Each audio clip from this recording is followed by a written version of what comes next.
435 هجريا قامت جمعية التنمية بزيارة أحد المخيمات النازحين بشؤون إخواننا السوريين في منطقة كفر المفتوح. سنقوم بتوزيع بإذن الله كمية من العصائر والشوربة والخبز على الإخوة النازحين. وقد أثبتت هذه الجمعية بالفعل منذ أول يوم من أيام رمضان المبارك إلى اليوم ب 25 شهر رمضان بوقوفها بجانب إخواننا النازحون، فرج الله همهم ونصرهم وأرجعهم إلى بلادهم. قولوا آمين يا رب العالمين، وأن ينصرهم على من عاداهم. وبارك الله بأهل الخير، وبارك الله بكل الداعمين لجمعية التنمية والبنى الخيرية في هذا الشهر الفضيل، وبارك الله بأخينا الشيخ سليمان بن عبد الله المهوس. والسلام عليكم ورحمة الله. نشكر جمعية التنمية ونشكر الشيخ ربيع وبارك الله فيه. نشكر كيفك أنت؟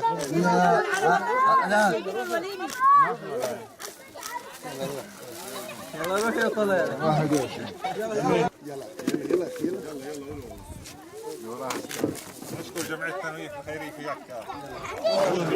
حياتك جنات وكفك جدول،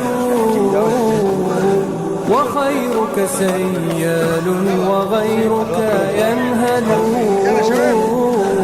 حباك إله الكون فضل عطائه، فأنت بفضل الله تزهو وتبذل. فبذلك للمعروف يغفر زلة، ويرفع أوزارا لحملك تثقل.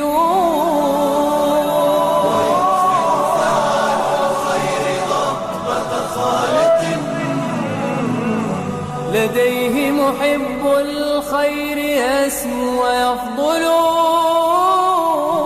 حياتك جنات وكفك جدول،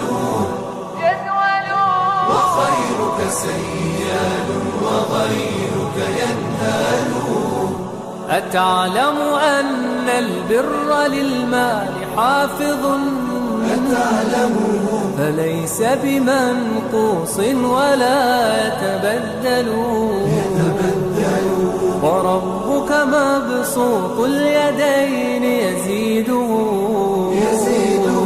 ويعظم أجر المحسنين ويجزل. ولست تنال البر دون عزيمة، فتنفق مما تشتهي وتفضل. تحس له في الصدر أنسا وراحة، كأنك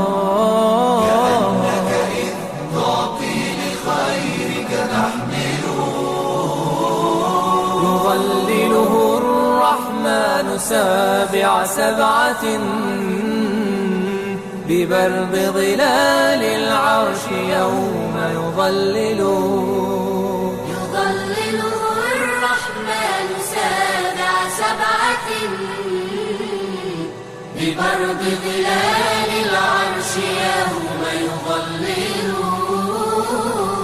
تصدق في سر فتلك يمينه،